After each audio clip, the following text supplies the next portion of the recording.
రాజ్యాంగం, భారత రాజ్యాంగం జిందాబాద్. సుప్రీంకోర్టు మన న్యాయం గెలిచింది. ఈరోజు న్యాయస్థానం సుప్రీంకోర్టులో ఒక నిర్దోషికి న్యాయం జరిగింది.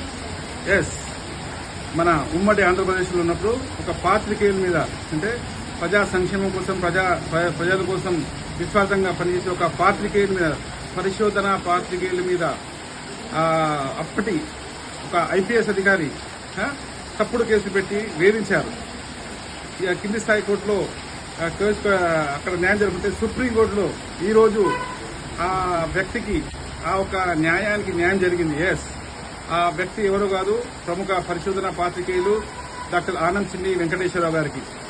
చూడండి, అంటే ఒక పోలీస్ అధికారుల వేధింపుల వల్ల ఇన్ని సంవత్సరాలు, అంటే దాదాపు 12 అంటే 8, దాదాపు ఒక 14 సంవత్సరాలు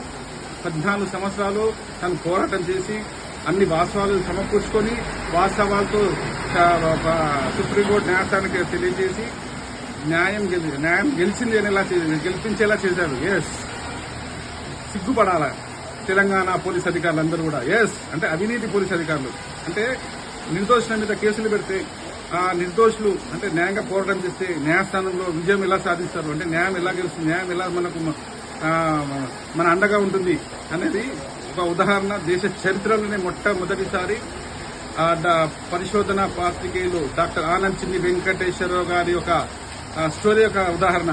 మొత్తం పూర్తి వివరాలు మేము నెక్స్ట్ వీడియోలో మేము తప్పకుండా తెలియజేస్తాం.